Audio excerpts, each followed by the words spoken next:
전북 완주에 사시는 차사순 할머니는 69세에 운전면허를 따셨습니다. 이분은 매일 새벽 4시, 5시면 일어나서 나물과 야채를 캐서 낮에는 전주 중앙시장에서 행상을 하신 분입니다. 그런데 이분이 현대차 모델을 하시고 2009년에는 그 해에 광고 모델상까지 받으신 바 있습니다. 그뿐 아닙니다. 국내 TV는 물론 미국의 뉴욕 타임즈에도 소개되었고 시카고 트리뷴 사설에는 자녀에게 끈기를 가르쳐주는 롤 모델로, 훌륭한 롤 모델로 묘사되기도 했습니다. 초등학교 졸업이 전부인 차 할머니는 경찰청에서 강사까지 하신 경력이 있습니다. 이 할머니는 어려운 가정 사정으로 인해서 학교를 다닐 수 없었습니다. 교육의 열정을 그렇다고 포기할 수 없었습니다. 결혼 후 이남 이녀를 키우느라고 자신의 공부는 엄두도 못 내다가 50대 초반에 드디어 공부에 이제 용기를 냈습니다. 1996년 3월부터 3년 동안 13번의 도전 끝에 미용사 자격증을 취득했고 패션 학원, 간호 학원도 다녔습니다. 60대 중반이 되자 할머니는 새로운 도전을 결심하게 되는데요. 그것은 평생 소원이던 운전을 하는 것이었습니다. 2005년 4월 13일 첫 필기 시험을 보게 되었습니다. 14살에 야학에서 배우던 실력으로 초등학교에 편입을 해서 17살에 초등학교를 졸업을 했습니다.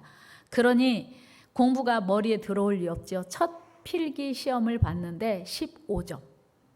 여러분 아시는 것처럼 2종 보통 운전면허를 취득하려면 60점을 받아야 합니다. 그런데 15점부터 시작해가지고 무려 959번을 떨어지고 960번째 운전면허를 취득한 거예요. 그런데 중간에 운전면허 시험이 지필고사가 아니고 컴퓨터로 이제 제도가 바뀌었어요. 그러니까 할머니가 컴퓨터로 보는 시험을 적응하느라 얼마나 고생이 많으셨겠어요. 그런데 이 할머니는 포기하지 않았어요. 왜요? 할머니가 하는 말, 하다가 포기하면 안 한 것이 되잖아요. 하다가 포기하면 안 한 것이 되잖아요. 이 할머니의 일과는 매일 문제집을 3번씩 통독했습니다. 주말과 공휴일을 제외한 거의 매일 버스를 2번이나 갈아타고 면허시험장에 가서 시험을 틀었습니다. 하루 절반이 그렇게 지나갔습니다. 남은 시간에는 시장에서 호박이나 쑥등을 팔아서 잘 벌면 10,000원을 벌었습니다. 마침내 필기시험에 이제 960번 만에 합격을 하고 기네스북에 올라갔습니다. 그리고 실기시험 10번 만에 드디어 운전면허를 따셨는데 5년이 걸렸고 그리고 이제 학원, 차비, 인지에 합쳐서 2,880만 원이 들었대요. 할머니가 이 뭐 하는 시간이에요? 운전대 핸들 대신 뭐 가지고? 선풍기 뚜껑 가지고 집에서 연습을 하는 거예요. 대단한 열정이죠. 선풍기를 운전대 삼아서 연습하던 할머니가 마침내 69살에 번듯하게 본인의 힘으로 운전면허를 취득하셨습니다. 이 소식을 알게 된 현대자동차에서 이 차를 기증하신 거예요. 소울을. 지금은 물론 80세가 넘으셔서 안전운행을 위해서 운전을 안 하신다고 하지만 할머니의 끊임없는 도전 정신과 열정은 아직까지도 열정의 아이콘으로 세간에 관심이 집중되고 있습니다. 평범한 사람, 특히 고령임에도 지칠 줄 모르는 열정과 도전, 그리고 배움 정신 때문일 것입니다. 그는 끝까지 포기할 수 없었던 이유 계속 말씀드립니다. 하다가 포기하면 안 한 것이 되잖아요. 한번 해볼까요? 하다 말면 안 한 것이 되잖아요. 그렇습니다. 열정은 그 자체로 충분히 아름답습니다. 그러나 포기하지 않고 지속하면 반드시 아름다운 열매가 있습니다. 성공한 사람은 대부분은 그 분야에 대단한 열정을 가진 사람들입니다. 열정이 없이는 그 어떤 목표도 이룰 수 없습니다. 여러분은 어떤 열정이 있으십니까? 여러분은 2023년 새해가 되어서 어떤 도전을 하고 싶습니까? 여러분은 열정을 갖는다면 어떤 열정을 갖고 싶습니까? 오늘 본문은 고라자손의 시입니다. 본문에서 시인은 마치도 상사병이 난 것처럼 성전을 그리워하고 있습니다. 이 시는 정확하게 언제 누구에 의해서 쓰여졌는지는 확인되지 않고 있습니다. 그러나 학자들은 본 시의 시온의 성소에 대한 애정이 절절한 것으로 보아서 성전에 갈 수 없는 상황, 즉 다윗이 압살롬의 반역으로 인해서 하나님의 성소에 나갈 수 없는 상황과 관련해 지어진 노래로 보고 있습니다. 여기서 말하는 고라자손은 다윗과 더불어 도피길에 오른 하나님의 성소에 나갈 수 없음을 탄식하고 있다고 학자들은 해석하고 있습니다. 여기서 주의 장막을 사모하면서도 갈 수 없는 시인의 모습은 마치 목마른 사슴이 시냇물을 찾기에 갈급한 같이 하나님을 간절히 사모하는 그 심정을 토로하면서 주의 성전, 주의 장막으로 나가기를 열망하고 있는 내용을 노래한 시편 42편, 43편을 연상하게 합니다. 우리 시편 42편 1절 2절 말씀 읽습니다. 시작. 하나님이여 사슴이 시냇물을 찾기에 갈급한 같이 내 영혼이 주를 찾기에 갈급하니이다. 내 영혼이 하나님 곧 살아계신 하나님을 갈망하나니 내가 어느 때 나아가서 하나님의 얼굴을 배울까? 여러분 느껴지세요? 이 시인의 고백이 사슴이 시냇물을 찾기에 목마른 사슴이 시냇물을 찾기에 갈급함 같이 내 영혼이 주를 찾기에 갈급합니다. 그러니까 하나님의 성소에 나가서 예배하지 못하는, 마치도 우리가 코로나 팬데믹이 처음 시작됐을 때 성전에 모이지 마세요. 19명 이상은 모이지 마세요. 아니면 성전을 폐쇄하세요 라고 했었던 적이 있었죠. 벌써 3년 전입니다. 마스크를 쓰고도 성전에 모이지 말라고 했던 때에 여러분 얼마나 성전에서 예배드리는 것이 그리웠습니까? 얼마나 성전에서 예배드리는 것이 당연한 일상이 아니었음을 절감하지 않았습니까? 마치도 정말 성전에 나가고 싶은데 나갈 수 없는 상황에 처한 사람이 성전을 그리워하고 있는 본문 1절에서는 이렇게 노래하고 있습니다. 만군의 여호와여 주의 장막이 어찌 그리 사랑스러운지요. 여러분 성전에 올 때마다 사랑스러운 마음 있으십니까? 그렇게 되기를 축복합니다. 성전에 나와서 예배하는 것이 얼마나 귀한 일인지, 얼마나 감사한 일인지, 얼마나 소중한 일인지 집에 있는 동안 성전이 그리워지고 성전에서 함께 찬양하고 예배하고 우리 마스크 쓰지 않고 예배하는 날을 참 오랫동안 그리워했는데 드디어 이제 다음 주부터 우리는 마스크 없이 예배드리게 됐습니다. 그걸 그리워하고 있는 거, 성전에 나아가기를. 그러니까 성전에 나갈 수 없는 그 상황을 안타까워하며 고백하고 있는 것입니다. 오늘 본문에서 시인은 자신이 하나님의 장막 성소를 지극히 사랑하고 있음을 고백하고 있습니다. 물론 시인이 주의 장막을 사랑했던 이유는 하나님께서 그곳에 당신의 이름을 두기로 했기 때문입니다. 성경에 보면 성막은 하나님의 임재 상징적 처소였습니다. 그리고 그 안에서 그들로부터 하나님께 영광과 존귀를 우리는 올려드리고 하나님은 받으시는 그 장소로 묘사되기도 했습니다. 이것은 오늘날 우리가 교회를 지극히 사랑하고 사모해야 하는 이유이기도 합니다.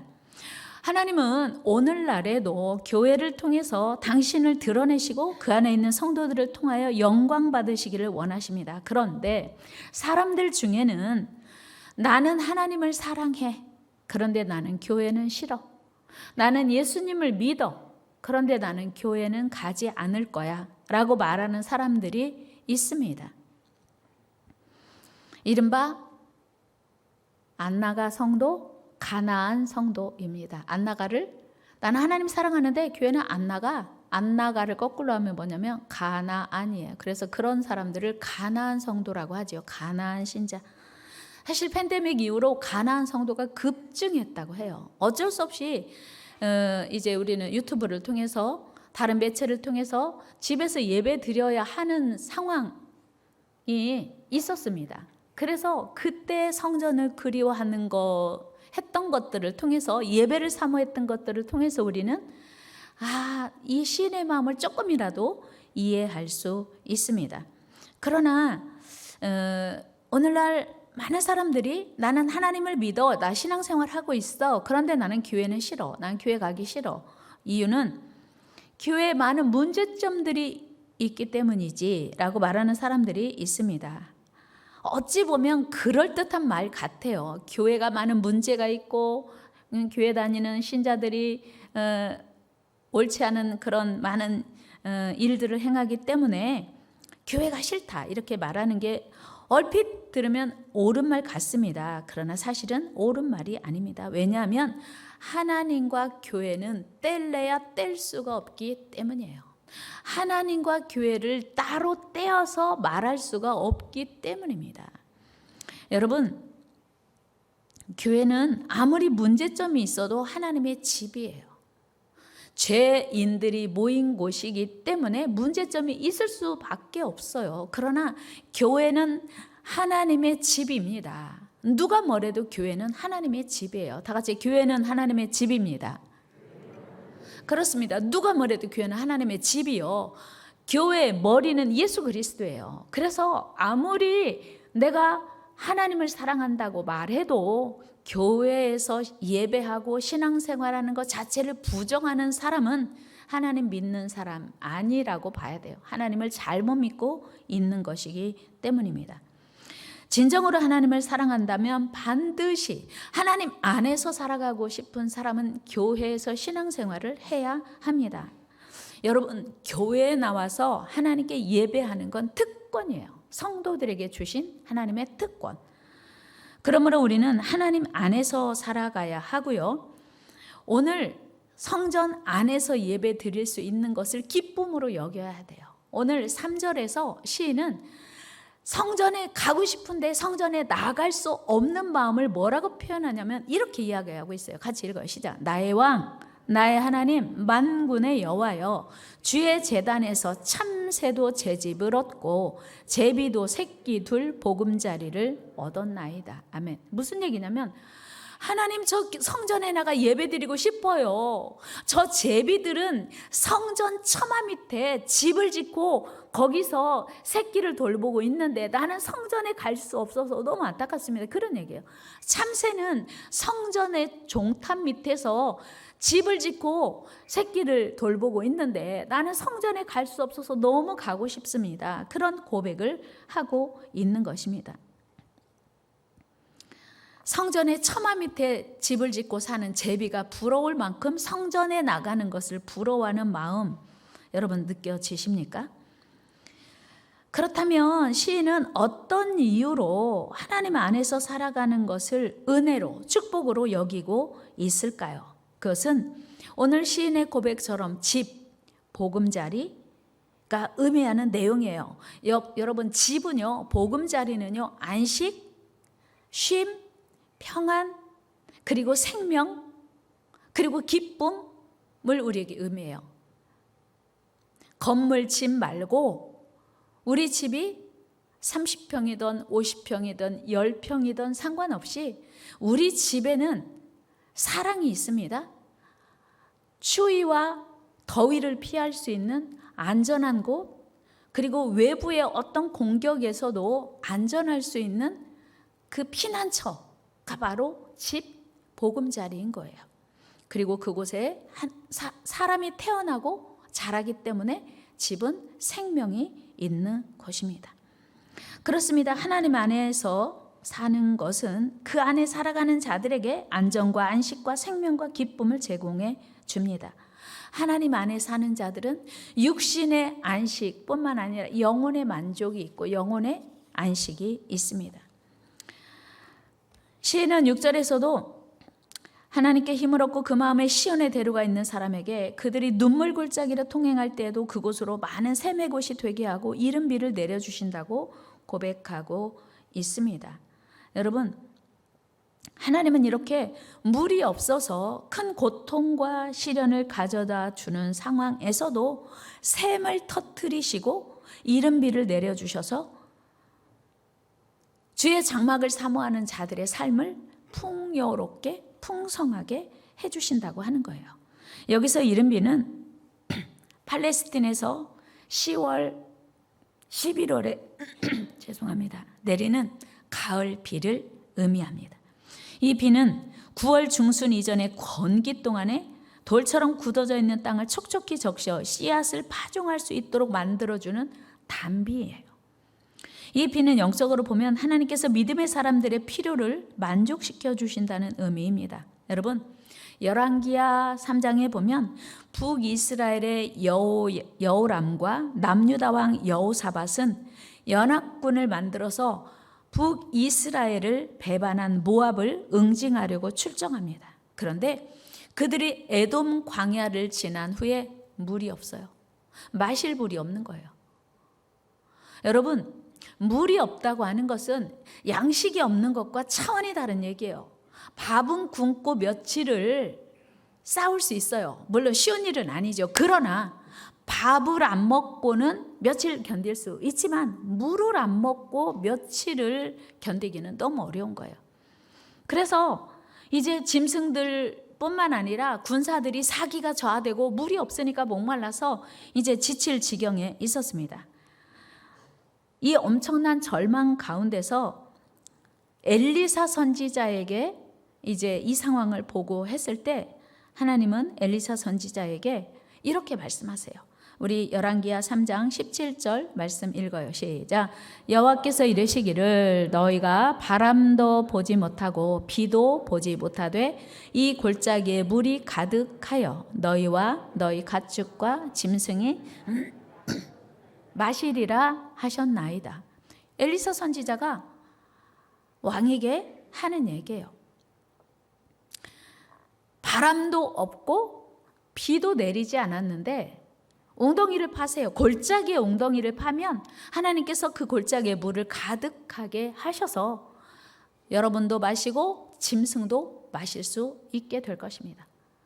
여러분 생각해 보세요. 비가 내리지 않는데 웅덩이 판다고 물이 고입니까? 그런데 하나님의 말씀대로 순종해요. 결과가 어떻게 되었어요? 다음날 아침에 일어나 보니까 웅덩이에 비도 내리지 않고 바람도 불지 않았는데 웅덩이에 물이 가득 고인 거예요. 얼마나 놀라운, 얼마나 기쁜, 얼마나 감격스러운 역사입니까? 하나님께서는 이것이 우연이나 자연현상이 아닌 철저히 하나님의 능력, 하나님의 사랑에서 비롯된 것임을 알게 하시려고 어떤 자연적인 징후도 비도 바람도 주시지 않았습니다. 여러분, 아무리 많은 재물도 아무리 많은 물도 풍부한 음식도 공고한 우리 인생들에게는 진정한 만족을 주지 못합니다. 제가 우리 중고등부 수련회 끝날 쯤에 피자를 사가지고 갔어요. 피자를 5번 사가지고 갔는데 그 기도회가 이제 끝나고 단체 사진을 찍고 피자 따뜻하니까 지금 먹어라 했더니 아무도 단 한 명도 저 피자 먹겠습니다 한 사람이 없어요. 왜요? 다 배부르대요. 저녁에 얼마나 많이 먹었는지 막 고기를 삼겹살로 목살로 해가지고 먹고 거기다 게임해가지고 익은 사람은 파인애플도 받고 소세지도 받고 또 치즈 밥 비빔밥 할 수 있게 치즈도 받고 또 김치 뭐 하여튼 게임에서 이긴 사람은요 그 플러스 알파가 많더라고요. 그래가지고 없는 사람은 야 그거 우리 좀 줄 수 있어? 얼마나 많이 먹었는지 저는요 설마 밥을 6시 전후로 먹었으니까 설마 이때쯤 되면 다 꺼지고 열심히 기도하느라고 먹겠지 했는데 다 아무도 안 먹었어요. 무슨 얘기예요? 배부르게 맛있게 많이 먹었다 그런 얘기잖아요. 그런데 제가 물어봤어요. 야, 그 피자 어떻게 했어? 그랬더니 저희가요 배고파가지고요 새벽에요 식은 피자 다 먹었어요. 저는 2개 먹었고요. 저는 반판 먹었어요. 한 번 배부르게 먹었다고 해서 육신의 양식은요 하루 못 갑니다. 그런데 우리 영혼의 양식은 하나님의 은혜로 채워지면 충만해지면 절대로 다시는 배고프지 않습니다. 여러분, 하나님의 은혜로 충만해지는 은혜가 있기를 축복합니다. 그래서 요한복음 7장 37절 38절에서 우리 예수님은 이렇게 말씀하세요. 같이 읽어요. 시작.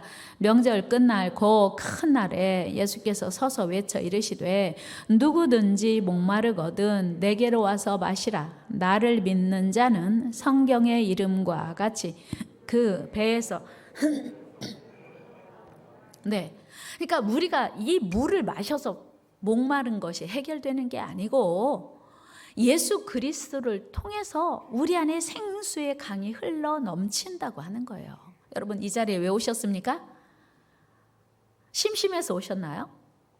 영적 양식을 필요로 해서 이 자리에 오신 줄로 믿습니다.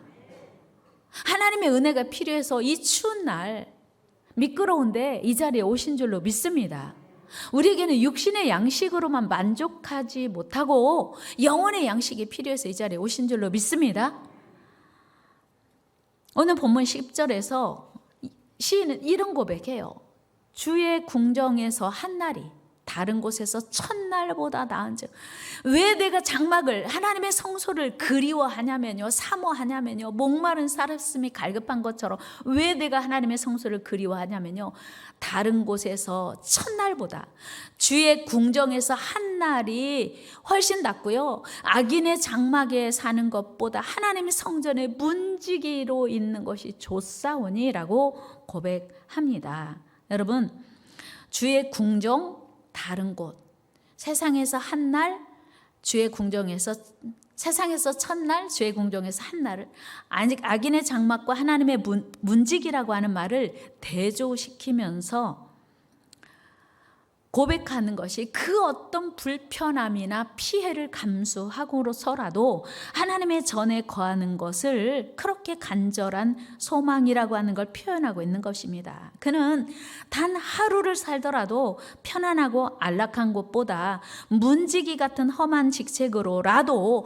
하나님의 궁정에서 거하기를 원한다라고 하는 거예요. 왜요?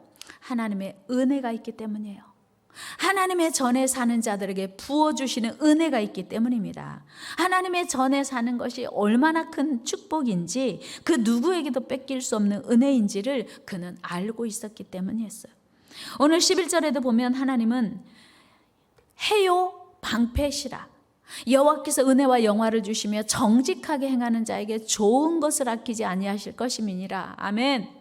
여러분, 하나님을 사랑하는 자, 하나님의 성전을 사모하는 자에게 하나님의 주실 은혜가 얼마나 크고 놀라운 것인지를 이 시인은 알고 있었던 거예요. 그렇습니다, 여러분.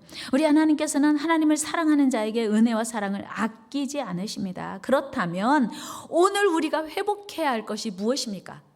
여러분, 설날을 2번이나 맞은 우리가 결단해야 할 일이 무엇입니까? 우리 안에 회복시켜야 할 열정은 무엇일까요? 그것은 하나님께서는 하나님을 사랑하는 자에게 좋은 것을 주시고 좋은 것을 아끼지 않으신다고 말씀하시니 새해에 되찾아야 할 열정은 바로 하나님을 사모하는 것인 줄로 믿습니다. 하나님을 예배하는 것인 줄로 믿습니다. 하나님이 성전을 사모해야 되는 줄로 믿습니다.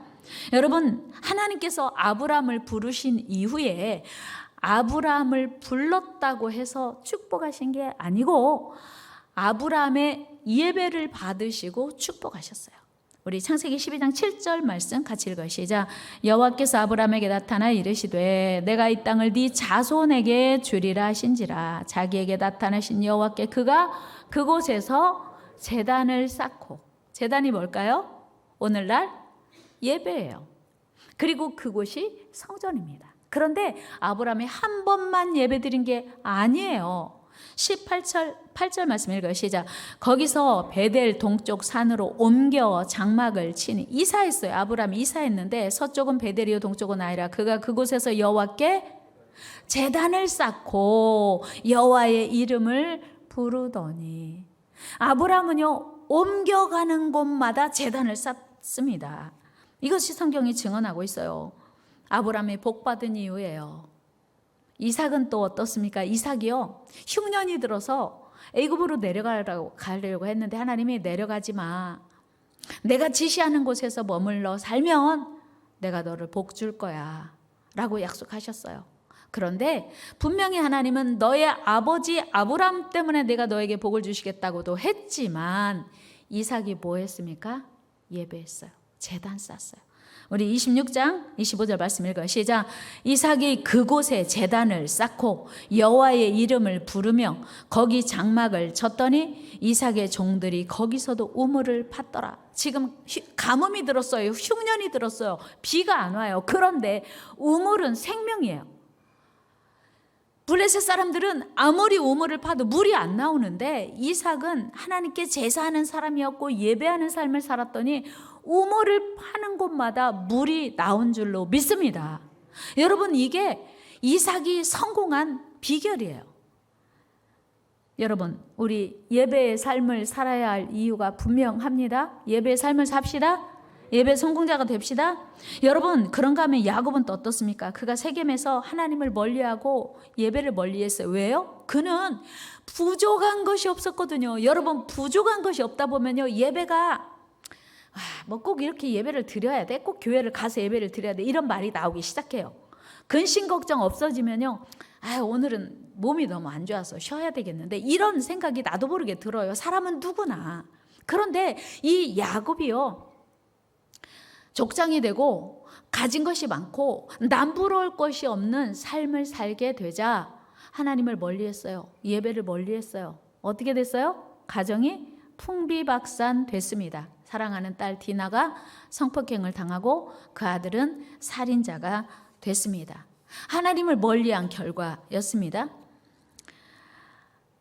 그가 하나님을 멀리하는 동안에 하나님도 그를 멀리했고 하나님의 은혜가 멈춘 거예요.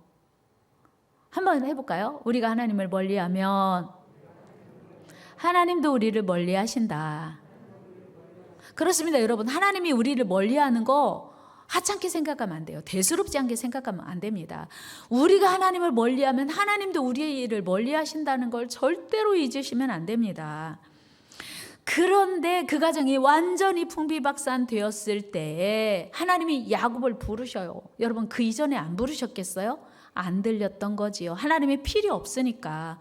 그런데 하나님이 야곱을 부르시는 음성에 귀를 기울이게 되었고 하나님의 음성 따라 베델로 올라갔어요. 그곳이 어디예요? 외삼촌 라반의 집으로 도망갈 때 제단을 쌓던 그곳이에요. 하나님을 만났던 그곳이에요. 그곳으로 올라가서 다시 제사를 드립니다. 제단을 쌓습니다. 예배합니다. 창세기 35장으로 가봅니다. 시작. 야곱과 그와 함께한 모든 사람이 가나안 땅 루스 곧 베델에 이르고 그가 거기서 제단을 쌓고 그곳을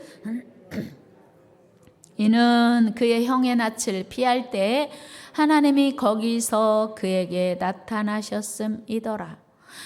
베델에서 제단을 쌓았더니 하나님이 나타나셨어요. 그리고 그의 은혜로운 이름 이스라엘을 다시 회복시켜 주셔서 불러주셨고 너의 후손으로 말미암아 이스라엘 민족이 형성될 것을 약속하셨어요. 우리 말씀 10절 11절 읽어요. 시작.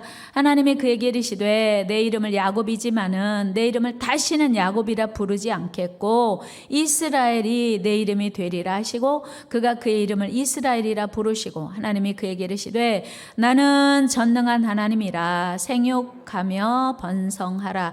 한 백성과 백성들의 총회가 네게서 나오고 왕들이 내 허리에서 나오리라. 아멘. 어마어마한 축복이에요. 뭐하고? 하나님을 멀리했던 야곱이 다시 하나님께 나아가 뭐하고? 제단을 쌓고 예배하고 이스라엘 민족이 야곱의 후손을 통해서 형성될 것을 약속받았어요. 여러분, 예배에 이런 놀라운 은혜와 축복이 담겨 있습니다. 우리가 예배를 소홀히 하면 안 되는 이유입니다. 뿐만 아닙니다. 여러분, 이스라엘 역사상 가장 지혜롭고 총명한 왕 누구죠? 솔로몬. 솔로몬이 그 아름다운 지혜와 총명을 언제 받았습니까? 역시 1000번제를 드린 후였어요. 열왕기상 3장 4절 5절 말씀 읽어요. 시작. 이에 왕이 제사하러 기브온으로 가니 거기는 산당이 큼이라. 솔로몬이 그 제단에 1,000번제를 드렸더니 기브온에서 밤에 여호와께서 솔로몬의 꿈에 나타나시니라. 하나님이 이르시되 내가 네게 무엇을 줄고 너는 구하라. 네 소원이 뭐냐고 물어보신 적이 언제라고요? 솔로몬이 하나님께 1,000번제를 드리고 났더니 너 소원이 무엇이냐? 뭐 했더니요? 1,000번제를 드렸더니 네 소원이 무엇이냐고 하나님이 말씀하셨어요.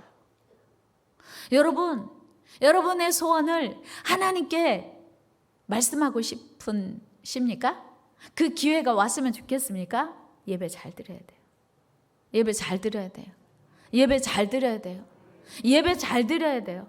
예배 성공자가 인생의 성공자라는 말이 그래서 나온 거예요. 솔로몬이요, 전무후무한 지혜와 총명을 하나님에게 받았는데 1,000번제를 드리고 난 후였다는 사실이었어요. 그러면 이런 질문이 생길 수 있어요. 목사님, 솔로몬이 드린 그곳은 교회 아니었어요. 맞아요, 교회 아니었어요. 그곳은 아직 우리가 생각하는 이런 건물, 교회가 건축되기 이전이었어요. 솔로몬 시대에 솔로몬 성전이 건축되었지만 아직 솔로몬 성전이 완성되지 않았기 때문에, 건축되기 이전이었기 때문에 하나님과 약속한 그곳, 하나님께 제사 드리기로 약속한 그곳에서 드리는 제사를 기뻐 받으셨던 거예요. 사랑하는 여러분, 솔로몬은 그리고 솔로몬이 성전 건축한 이후에 어마어마한 축복을 또 약속받았죠. 우리가 예배 열정을 회복해야 되는 이유입니다. 하나님의 전 성전을 사모해야 하는 이유예요. 예배를 형식적으로만 드리는 게 아니라 잘 드려야 되는 이유예요. 우리 예배 성공자가 됩시다. 예배를 소중히 여깁시다. 예배 열정을 회복합시다. 여러분, 열정은요, 누가 주는 게 아니에요. 열정은 내가 회복해야 돼요. 2023년 여러분, 예배를 사모하고 최선을 다해 예배하는 저와 여러분 되기를 주의 이름으로 축복합니다. 열정은 내가 도전해야 돼요. 열정은 내가 도전할 때 생기는 거예요. 작정할 때 생기는 거예요. 내 안의 열정은요, 나이와도 상관없고요, 상황과도 상관없어요. 예배하는 열정은요, 예배는요, 걸을 수만 있으면 드릴 수 있잖아요. 아니요, 우리 최사선 집사님은 휠체어 타고도 오잖아요. 예배는요, 걸을 수 없어도 예배할 수 있어요. 예배는요, 나이와도 상관없어요. 예배는 내가 결단하면 드릴 수 있습니다. 그런데 문제는 뭐냐면, 빅토르 위고가 그런 얘기를 했어요. 인생에 세 가지 싸움이 있다. 첫째는 자연과 인간의 싸움, 둘째는 인간과 인간의 싸움, 셋째는 자기와 자기의 싸움. 가장 어려운 싸움이 뭘까요? 내 자신과의 싸움이에요. 내 자신과의 싸움에서 내가 이겨야 열정에 도전할 수 있다는 사실이에요. 여러분, 우리 안에 있는 잠자고 있는 열정을 깨우시기를 축복합니다.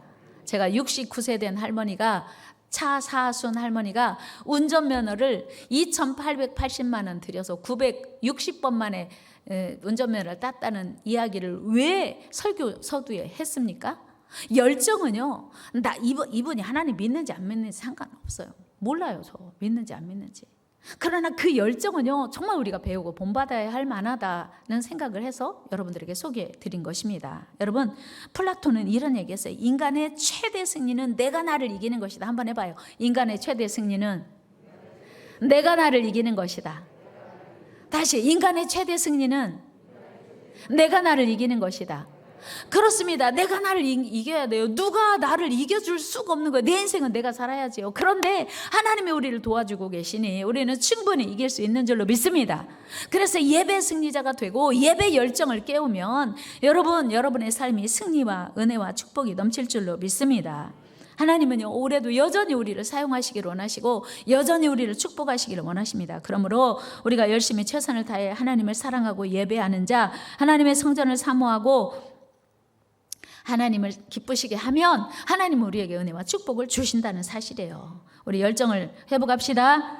특별히 예배의 열정을 회복합시다. 예배 1시간을 성공적인 예배 승리예요. 여기까지 오는 건 성공하셨어요, 여러분. 오늘 여기 계신 모든 분들이 이 자리에 나오시는 것까지는 성공했는데 예배가 성공했는지는 하나님만 아실 일이에요. 다음 주부터는 나가시면서는 마스크 쓰고 벗는 거 여러분 자유지만 예배 시간에 마스크 벗으려고요. 왜요? 이 마스크가 은근히 수면을 유도해요. 그리고 여기 지금 바닥 난방도 되고 또 위에서도 또 난방이 되니까 최적 환경, 수면하기 최적 환경이 이 시간이 아닌가 싶어요. 여러분, 예배 성공자는요, 이 자리에 오는 것까지가 아니고 정말 하나님의 살아계심을 체험하고 하나님을 만나는 시간이 예배의 성공인 줄로 믿습니다. 현대 선교의 아버지고 인도의 선교사인 윌리엄 캐리는 이런 말을 했습니다. 하나님으로부터 위대한 일을 기대하라. 하나님을 위하여 위대한 일을 시도하라. 다 같이 해볼까요? 하나님을 위하여 위대한 일을 시도하라. 아니, 바꿔서 하나님으로부터 위대한 일을 기대하라.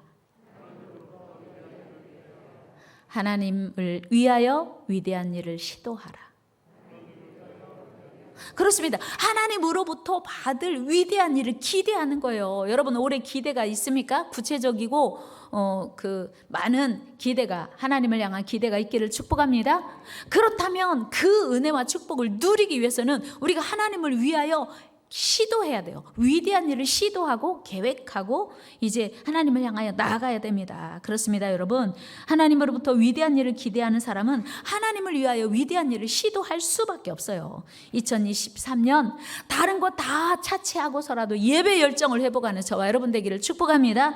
신앙의 열정을 회복하는 은혜가 있기를 축복합니다. 우리 안에 다 열정이 있어요. 그 열정을 깨워야 돼요. 69살 된 할머니가 운전면허 딸 수 있다면 우리는 그보다 더 훨씬 할 수 있어요. 나이와 상관없이, 상황과 상관없이 위대한 예배자 되기를 주의 이름으로 축복합니다. 옆사람 인사합니다. 우리도 할 수 있습니다. 예배 성공자가 됩시다. 예배 열정을 깨웁시다. 온전한 예배자가 됩시다.